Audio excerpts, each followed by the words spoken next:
ఒక్కసారి కొమ్మూరి గోల్డ్ కి కాల్ చేయండి. తాకట్లో ఉన్న మీ బంగారాన్ని విడిపించి మార్కెట్ ప్రైస్ కి వాళ్ళు కొనుక్కుని మిగతా డబ్బులు మీకు ఇచ్చేస్తారు. హాయ్, వెల్కమ్ టు మనం టీవీ. మన టీవీ నుంచి మన కోసం నేను మీ జర్నలిస్ట్ మనోజ్. సో ఈరోజు తెల్లవారుజామున మార్కాపురంలో దారుణం జరిగింది. సో ఆ సిచ్యువేషన్ నిజంగా చాలామంది గుండెల్ని ఒక్కసారిగా కుదిపేసింది. సో ఇలాంటి సిచ్యువేషన్లో అసలు మంటలు ఇంత త్వరగా వేగంగా ఎలా వ్యాపించాయని చెప్పి అక్కడికి స్పాట్లోకి వచ్చిన పోలీసు వాళ్ళు కావచ్చు, ఇంకా చాలామంది అధికారులు, ఇంకా ఎమ్మెల్యేలు, హోంమంత్రి అనిత వీళ్ళంతా స్పాట్కి వెళ్ళారు. సో స్పాట్కి వెళ్ళిన తర్వాత అక్కడ అనూహ్యంగా ఒక గ్యాస్ బండ దొరికింది. సో ఇక్కడ ఈ బస్ యాక్సిడెంట్లో అనూహ్యంగా ఒక గ్యాస్ బండ దొరికింది, చూశారు కదా. సో ఇలాంటి నేపథ్యంలో అసలు బస్సులోకి గ్యాస్ బండ ఎలా వెళ్ళింది అనేది ఇక్కడ ఇప్పుడు $1 మిలియన్ ప్రశ్న. సో చాలామంది ప్రత్యక్ష సాక్షులు లేకపోతే దాంట్లోంచి బయటకు వచ్చిన వాళ్ళు ఎవరైతే ఉంటున్నారో, మా ముందైతే ఎవరో పెట్టలేదండి, మరి ఎలా వచ్చిందో తెలియదు. ఎక్కడి నుంచి తీశారు? అది బండి డిక్కీలోంచి తీశారు. సో డ్రైవర్ ఇప్పుడు సేఫ్గా ఉన్నాడు. మార్నింగ్ వరకు ఏం చెప్పాడు, ఎట్టి పరిస్థితుల్లో అక్కడ స్టీరింగ్ ఏదైతే ఉందో స్ట్రక్ అయిందని చెప్పాడు కదా. ఒక్కసారి అసలు ఏం జరిగింది ఏంటి ఈ ఇన్సిడెంట్లో? దాదాపుగా 14 మంది స్పాట్ డెడ్, సజీవ దహనం. వాళ్ళ పిక్స్ చూస్తే అసలు మనసు తరిక్కుపోద్ది, అలా ఉన్నాయి విజువల్స్. సో అలాంటి విజువల్స్ నేను చూపించకూడదు కాబట్టి అవి మీకు చూపించలేకపోతున్నా. కానీ 14 మంది సజీవ దహనం అయ్యారంటే అక్కడ గ్యాస్ ఇంపాక్ట్. ఎందుకంటే వెనకాల ఉన్న వాళ్ళే, కేవలం వెనకాల ఉన్న వాళ్ళు మాత్రమే చనిపోయారు. సో వాళ్ళ లిస్ట్ కూడా మీకు ఇప్పుడు నేను ఒక్కసారి చదివి మీకు చెప్పే ప్రయత్నం చేస్తా. ఈ బస్సు ప్రమాదం ఏదైతే జగిత్యాల్లో బయలుదేరినటువంటి బస్సు, హరికృష్ణ ట్రావెల్స్ సంబంధించిన బస్సు, దాదాపు 14 మంది spot dead. So Ambati Anil 26 సంవత్సరాలు, ఆయనది పెద్దరికట్ల కేకే మెట్ల మండలం. అండ్ అంబటి అనిల్ కుమార్, ఆయన కుమారుడు 5 నెలల బాబు కూడా చనిపోయాడు. అండ్ బండారు పద్మ 28 సంవత్సరాలు, ఆవిడది కనిగిరి. అండ్ ముత్తంగి వెంకటేశ్వర్లు 40 సంవత్సరాలు, దాసరికల్లు గ్రామం, ఉదయగిరి మండలం. అండ్ తమ్మిశెట్టి పిచ్చమ్మ చల్ల సిరగల గ్రామం, కనిగిరి. తమ్మిశెట్టి రుక్మిణి ఈవిడిది కూడా కనిగిరే. అండ్ ఉప్పు రమాదేవి రంగారెడ్డిపల్లి గ్రామం, కనిగిరి. మహేంద్ర పొదిలి, ఉప్పు రమాదేవి కనిగిరి, మహేంద్ర పొదిలి, ప్రభావతి పొదిలి, కత్తి జయరాములు పొదిలి, ఆత్మకూరు చిన్న 45 ఏళ్ళు, కనిగిరి.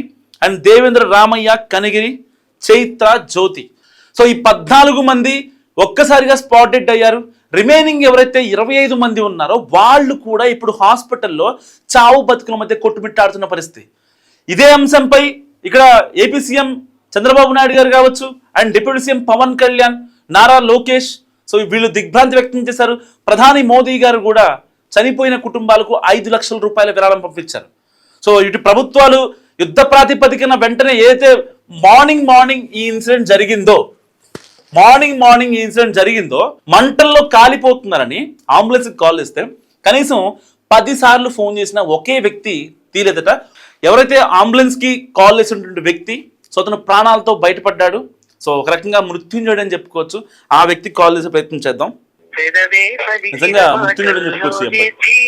ఎందుకంటే వెనకాల ఉన్నా కానీ ఆ అబ్బాయి ఇవాళ భూమి మీద ఉండగలిగాడు అంటే తన ప్రాణం గట్టిదని చెప్పుకోవాలి, గుండె గట్టిదని చెప్పుకోవాలి. హలో, నేను మనం టీవీ నుంచి మాట్లాడుతున్నానండి, జర్నలిస్ట్ మనోజ్. మీ నెంబర్ మా రిపోర్టర్ ఇచ్చారు. అదే ఆ బస్సు ప్రమాదం గురించి ఒకసారి మాట్లాడదామని కాల్ చేశాను. అసలు ఎలా జరిగింది, ఏ టైంలో జరిగింది ఆ ఇన్సిడెంట్? సార్ తెల్లారుజామున 5:30 నుంచి 6 మధ్యలో జరిగింది సార్. మీరు చెప్పండి. డ్రైవర్ది అటు సైడ్ నుంచి వచ్చిన ట్రిప్పర్ డ్రైవర్ది ఇద్దరిది తప్పు ఉంది. కానీ మరి డ్రైవర్ అసలు నా తప్పేం లేదు, స్ట్రక్ అయిపోయింది అంటూ మాట్లాడుతున్నాడు కదా, కబుర్లు చెప్తున్నాడు. ఆపోజిట్ లో డ్రైవర్ వచ్చే రూట్ లో ట్రిప్పర్ వచ్చే రూట్ లో డ్రైవర్ ఇద్దరు ఆపోజిట్ లో వచ్చారు. కట్ చేసుకోలేకపోయారు సడన్ గా. ఒక్కసారిగా ఢీ కొట్టడంతో మంటలు పొగలు వచ్చేసాయి.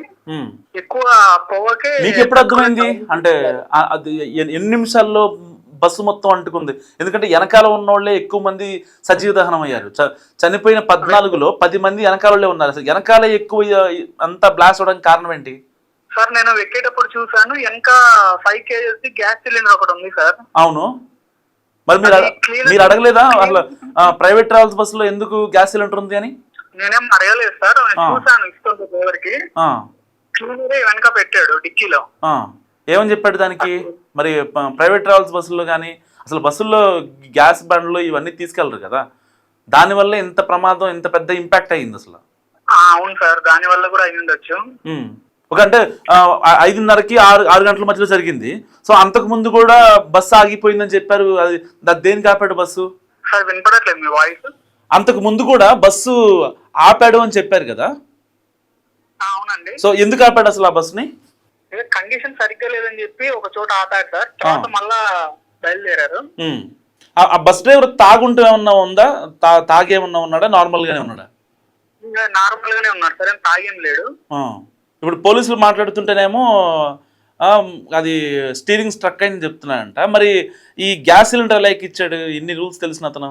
ఏమో సార్, అసలు ఎలా జరిగిందో నాకే ఆశ్చర్యంగా ఉంది. బస్సులో ఒక ముద్దు కట్టు ఒకటి బయటపడింది. అంతా బస్సు అంతా పసుపు అలాగన్నీ ఉన్నాయి. మీరు ఎలా బయటపడ్డారు అసలు? నేను విండోస్ బ్రేక్ అయ్యాయి సార్ ఢీ కొట్టుకోవడంలో. ఓకే, డైరెక్ట్ ఆ గ్లాస్ బ్రేక్ చేశారు మీరు? బ్రేక్ అయ్యాయి. వాటర్ బాటిల్ కొంచెం గట్టి కొట్టి అది కొంచెం విరగొట్టి నేను బయటికి దూరాను. నిజంగా మృత్యుంజయుడు మీరు. లేదంటే మీరు కూడా సజీవ దహనం అయ్యేవాళ్ళేమో, అంటే అనకూడదు చెప్తున్నా. కనిగిరి చెందిన ఒక తల్లి వాళ్ళ కొడుకు ఇద్దరు ఉన్నారు సార్ బస్ లో. తల్లి ఆ కొడుకుని బయటికి గెంటేసి తల్లి బస్ లోనే ఇంకా బయటికి రాలేక ఇరుక్కోపోయింది. మీరు ఆ విజువల్ చూసారా? చూసాను సార్. అలాగే కనిగిరి చెందిన ఒక అతను అయితే 8 మందిని కాపాడాడు దగ్గరుండి. ఓకే, మీరు దగ్గరుండి చూస్తున్నారు ఇవన్నీ?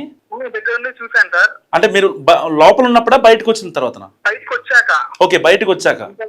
ఇంకా మంటలు ఎక్కువైతుంటే ఇంకా అందరం దూరం వెళ్ళిపోయాం. ఇంకా చాతగాక రాలేని వాళ్ళందరూ దాంట్లోనే ఇంకా మంటలోనే అసలు కనపడలేదు. అంటే ఎన్ని నిమిషాల్లో బస్సు మొత్తం తగలబడిపోయింది? ఎందుకంటే ఎదురుగా వచ్చిన టిప్పర్ బస్సును ఢీకొంది కదా. సో సరే, ఏదైనా అక్కడ సమ్ ఫ్రిక్షన్, ఫ్లేమ్ అది కొంచెం డెవలప్ అవ్వడానికి, ఆ అగ్ని ఇంకా పెరగడానికి కొంచెం టైం పడుతుంది. మొత్తం 8 నిమిషాల్లో మొత్తం బస్సు మొత్తం అంటుకుంది? లేదు సార్, వెంటనే ఢీ కొట్టిన వెంటనే నా ఇంజన్ ఇదైపోయింది. ఎమ్మటే సెకండ్స్ లోనే మొత్తం అంటుకుంది. చాలా ఫాస్ట్ గా మొత్తం స్ప్రెడ్ అయిపోయింది. ఓకే, మీకు ఇప్పుడు బయటకు వచ్చిన తర్వాత అంటే క్షతగాత్రులను సేవ్ చేయడంలో, అంటే బాధితుల్ని వాళ్ళకి పంపించడంలో అక్కడ సహాయ చర్యలు ఎలా జరుగుతున్నాయి అసలు? ఏం లేదు సార్, 10 times కన్నా ఎక్కువ కాల్ చేసినా కానీ అంబులెన్స్ రెస్పాన్స్ లేదు, పోలీసు వాళ్ళకు రెస్పాన్స్ లేదు. మరి ఎర్లీ మార్నింగ్ కదా సార్, చాలా భయం వేసింది. ఇంకా అంబులెన్స్ వచ్చేసరికి చాలా మంది అక్కడికి చచ్చిపోయారు. కొంచెం అంబులెన్స్ కొంచెం తొందరగా వచ్చింటే మేము బతుకుండే వాళ్ళేమో కొంతమంది. మీరు ఆ హరికృష్ణ ట్రావెల్ సంబంధించిన అయితే బస్సు ఉందో, సో దాని గురించి ఏమన్నా రేటింగ్ ఏమన్నా చూసుకొని ఎక్కారా, లేదంటే నార్మల్ గా బుక్ చేస్తున్నారా ర్యాండమ్ గా? ఏంటి సార్? ఇప్పుడు హరికృష్ణ ట్రావెల్ సంబంధించిన బస్సులు మీరు ఎక్కారు కదా, మీరు ట్రావెల్ చేస్తున్నారు మార్కాపురం వరకు. సో ఇలాంటి నేపథ్యంలో అసలు అక్కడ మీరు ఆన్లైన్లో బస్ బుక్ చేసుకునేటప్పుడు దాని సేఫ్టీ కావచ్చు, లేకపోతే దాని రేటింగ్ కావచ్చు, ఆ ట్రావెల్ సంబంధించిన కామెంట్స్ కావచ్చు, అసలు సరిగా ఉందా, బస్ అంబియన్స్ కావచ్చు, అవి ఏమన్నా సెర్చ్ చేసుకున్నారా ఆన్లైన్లో, లేదా డైరెక్ట్గా పేటిఎంలో ఇలాంటి వాటిలో బుక్ చేస్తారా టికెట్? లేదు సార్, అవి ఎక్కడ చెక్ చేశాను సార్, మామూలుగా బుక్ చేసుకున్నాం అంతే. డైరెక్ట్ గా బుక్ చేసుకున్నాం సార్, ఏదో అలా చెప్పింది. ఓకే, మీరేం చేస్తారు? నేను ఇక్కడ హైదరాబాద్ లో జాబ్ చేస్తాను సార్. ఓకే, హైదరాబాద్ లో జాబ్ చేస్తున్నారు, ఇంటికి వెళ్దాం అని చెప్పి ఆ బస్ ఎక్కారు. అవును సార్. ఓకే, నిజంగా ఆల్ ది బెస్ట్ జస్వంత్. నిజంగా జస్వంత్ మృత్యుంజయుడని చెప్పుకోవచ్చు. సో ఈసారి నువ్వు కనుక ట్రావెల్ చేసేటప్పుడు మాత్రం మస్ట్గా ఆ ట్రావెల్ లేకపోతే కరెక్ట్గా ఉందా లేదా అన్నీ తెలుసుకున్న తర్వాతే నిజంగా నువ్వు ట్రావెల్ చేయి Jaswanth. Okay sir. Thank you call ఆడినందుకు. Thanks sir, thank you. So విన్నారు కదా జస్వంత్ చెప్పిన మాటలు. నిజంగా అక్కడ వెనకతల ఆల్రెడీ గ్యాస్ బండ్ పెట్టడం చూసారట. చూసిన తర్వాత ఇలాంటి వాళ్ళు, అంటే ఇప్పుడు ఎవరి భయం వాళ్ళకు ఉంటుంది ఆ టైంలో. చెప్పారు బాలరాజ్ అనే వ్యక్తి దాదాపుగా 6గురిని కాపాడడం అని చెప్పాడు. సో మంటలు ఆల్రెడీ ఎగిసి పడుతున్నాయి. ఒక తల్లి ఒక 6 నెలల బిడ్డని బయటకు పడేసి ఆవిడ అనంతలోకాలకు వెళ్ళిపోయింది. ఇలాంటి కండిషన్స్ మనం చూస్తూ ఉంటాం. సో ఇలాంటి సినారియోస్ మనం చూస్తూ ఉంటాం. నిజంగా చూసినప్పుడు చాలా అంటే చాలా బాధేస్తుంది. కానీ ఒక గ్యాస్ బండ ఖరీదు 14 మంది ప్రాణాలు. మరి ఆల్రెడీ మంటలు వచ్చేసాయి లోపలికి. మంటలు లోపలికి వచ్చాయి. ఇప్పుడు హాస్పిటల్లో ఉన్న క్షతగాత్రులు ఎవరైతే ఉన్నారో, చావు బతుకుల మధ్య కొట్టుబిట్టాడుతున్న ఎవరైతే ఉన్నారో వాళ్ళందరూ ముందు కంపార్ట్మెంట్లో వాళ్ళు. వెనకాల గ్యాస్ బండ్ చేసిన ఇంపాక్ట్ అంతా ఇంత కాదు. ఆ 14 మంది సజీవ దహనం అయ్యేలాగా చేసింది ఆ గ్యాస్ బండ. 5 కేజీల గ్యాస్ బండ, కమర్షియల్ గ్యాస్ బండ. అది ఇళ్లలో బ్యాచులర్స్ రూముల్లో ఉండే గ్యాస్ బండ అది. సో దాని ఇంపాక్ట్ చూడండి, 14 మంది ఇప్పుడు మాంసపు ముద్దలు ఏ ముద్ద ఎవరిదో కూడా అర్థం కానటువంటి సిచ్యువేషన్. నల్లగా మారిపోయాయి శవాల్లాగా మొత్తం అన్ని. ఎంత హృదయ విదారక దృశ్యాలు, నిజం అవి మీకు చూపించలేని సిచ్యువేషన్, అంతే అంత దారుణంగా ఉంది. సో కేవలం ఫైర్ విజువల్ మాత్రమే చూపిస్తున్నాం మీకు. కానీ అక్కడ గ్యాస్ బండ చేసిన రచ్చ అంతా ఇంత కాదు. ఎందుకంటే నిజంగా ఇప్పుడు జస్వంత్ చెప్పినట్టు ఎవరైతే మృత్యుంజయుడు ఉన్నారో మనం కాల్ తీసుకున్నాం కదా, సో 16 మంది చనిపోయారు నా కళ్ళ ముందే. కొంతమంది ప్రాణాలు కాపాడారు, ఒక తల్లి బిడ్డని బయటపడేసింది. సో ఇవన్నీ మనం అసలు ఎందుకు మాట్లాడుకోవాలి? చావుల గురించి, బతుకుల గురించి ఎందుకు మాట్లాడుకోవాలి? నిజంగా ప్రైవేట్ ట్రావెల్స్ వాళ్ళు కరెక్ట్గా ఉంటే ఇలాంటివి జరుగుతాయా? అసలు గ్యాస్ బండిని మీరు ఎలా ఎక్కిస్తారు? నాకు అర్థం కాని విషయం. మీకు సరిగా ప్రాపర్గా బండికి మీకు లైసెన్సులు ఉండో, మీ బండికి రిజిస్ట్రేషన్ సర్టిఫికేట్లు ఉండో, ఏమీ ఉండో, ప్రాపర్ డాక్యుమెంటేషన్ పార్ట్ ఏది ఉండదు. కానీ మీరు చేయాల్సిన అడ్డగోలు పనులు మొత్తం చేసేస్తారు. ఇప్పుడు ఆ బస్సు తగలబడిపోవడం వల్ల ఏం పెద్ద ప్రాబ్లం ఏం రాలా. ఎందుకంటే గతంలో కూడా ఆ బస్సుని ఎమర్జెన్సీ ఎగ్జిట్ లేదని చెప్పి ఒక్క రీజన్తో బస్సుని తీసుకెళ్లి సీజ్ చేస్తే మళ్ళీ దానికి సంబంధించిన ఓనర్లు వెళ్ళి బస్సును లాక్కొని వచ్చారంట. సో ఇలాంటి బస్సులో మీరు నడిపేది దాదాపుగా 25 మంది, ఇప్పుడు 14 మంది సజీవ దహనం అయ్యారో లేదో, 25 మంది ఇప్పుడు వాళ్ళంతా హాస్పిటల్లో కొట్టుమిట్టాడుతున్నారు. ఊపిరాడక, చర్మం మొత్తం కాలిపోయి, సగం చేతులు కాలిపోయి, సగం కాళ్ళు కాలిపోయి, జుట్టు మొత్తం కాలిపోయి, నానా ఇబ్బందులు, నానా బాధలు పడుతున్నారు. ఇప్పుడు వాళ్ళ ఆవేదనలు ఎవరు వినాలి? వీళ్ళు ఏమైనా ట్రావెల్స్ వాళ్ళు సహాయం చేస్తారా? సింపుల్గా ఇప్పుడు కొత్త స్క్రిప్ట్ చెప్పాడు అనమాట. ఎవరు? డ్రైవర్. ఏదైతే ఆ బస్ డ్రైవర్ ఉన్నాడో, ఆ కండక్టరు, ఆ క్లీనరు, ఆ బస్ డ్రైవరు స్ట్రక్ అయిపోయిందండి. ఆల్రెడీ ఇంతకుముందే తిప్పాము, ఇక్కడ ఎర్రగొండపాలెం దగ్గర బస్సు ఆపాము, అప్పుడు బాగానే ఉంది, మరమ్మతులు చేసుకొని వెళ్ళారంట. అసలు బస్సు ఆన్ ది వే ఉన్నప్పుడు మరమ్మతులు అంటే టైర్ పంక్చరు, సంథింగ్ సంవాటో, ఏసీనో, ఇంకోటి ఉంటుంది. వీళ్ళిద్దరు కలిసి పనిచేశారంటే ఆ బస్సు కండిషన్ ఎలా ఉందో, దాని పరిస్థితి ఎలా ఉందో జస్ట్ ఇమాజిన్. దానికి ఎమర్జెన్సీ ఎగ్జిట్ లేదు అంటే ఏ కాలం నాటి బస్సు అది? కనీసం ఒక 10-12 ఏళ్ళు అవ్వదా ఆ బస్సు లైన్లోకి వచ్చి? మరి అలాంటి బస్సుతో 40 మంది ప్రాణాలతో చెలగాటం అంటే ఏంటి? ఎవరు నిందించాలి? మార్కాపురంలో 14 మంది చనిపోయారు, 14 మంది సజీవ దహనం అయ్యారు. నేతల దిగ్భ్రాంతులు, నేతలు అక్కడికి వెళ్ళి స్పాట్కి వెళ్ళి కవర్ చేయడాలు, లేకపోతే ఘటనా స్థలికి వెళ్ళి యుద్ధ ప్రాతిపదికన అంతా ఓకే, బాగుంటుంది. ఒక ప్రమాదం జరిగిన తర్వాత జరగాల్సింది చేయాలి. ప్రాణాలు చాలా ఇంపార్టెంట్. వాళ్ళు నెల్లూరుకి, ఒంగోలుకి, ఇటు మార్కాపురానికి, కుదిరితే విజయవాడకి తరలిస్తున్నారు, అంతా ఓకే, బాగానే ఉంది అసలు. కానీ అలాంటి వాళ్ళ బస్సుల్ని ఎందుకు రోడ్ల మీదకి వస్తున్నాయి? ఎందుకు ఆర్టీఓ అధికారులు కనీసం కొరడా జులిపించలేకపోతున్నారు? ఎవరు దీనికి ఆన్సర్ చెప్పాలి? ఇప్పుడు ఆ 14 కుటుంబాల్లో ఎన్ని ఆవేదనలు, ఎన్ని ఆక్రందనలు, వాళ్ళ కుటుంబాల ఆకలి కేకల్లో ఎవరు వినాలి? ప్రభుత్వాలు సహాయం చేస్తే ఓకే ఫైన్, వాళ్ళకి ఇలాంటి ప్రమాదాలు జరగకుండా నెక్స్ట్ ఏంటి? చాలామంది తల్లులను కోల్పోయారు, చాలామంది పిల్లలను కోల్పోయారు, చాలామంది తండ్రులను కోల్పోయారు. కోల్పోయిన వాళ్ళు మొత్తం కూడా ఎవరైతే ఉన్నారో తల్లిదండ్రులు, వాళ్ళ బిడ్డలు చదువుకొని ఇటు హైదరాబాద్లో జాబ్ చేస్తున్నటువంటి పిల్లలు మొత్తం.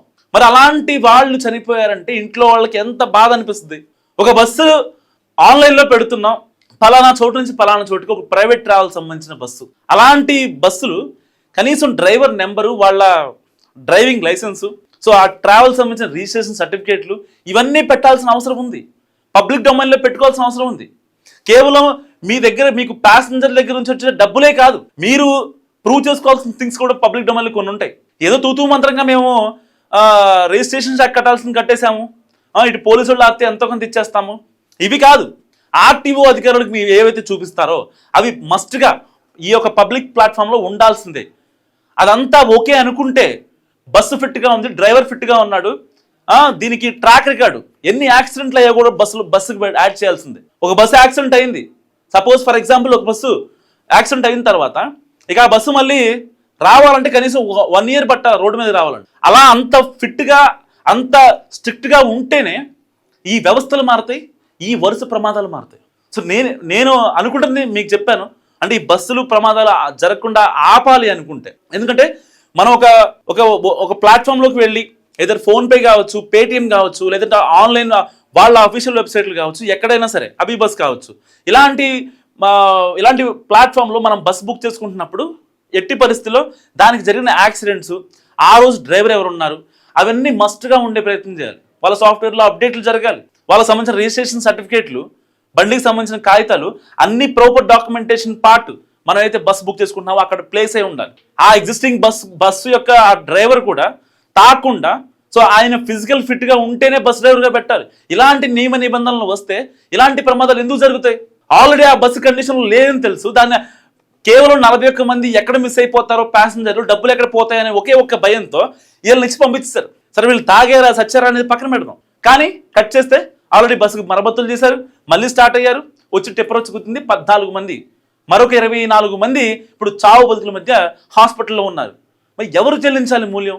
సో ఈ బస్సు ప్రమాదాలను ఆపాలంటే మీరేమనుకుంటున్నారో మస్తుగా కామెంట్ చేసి ప్రయత్నించండి. చూస్తున్నాండి మనం టీవీ.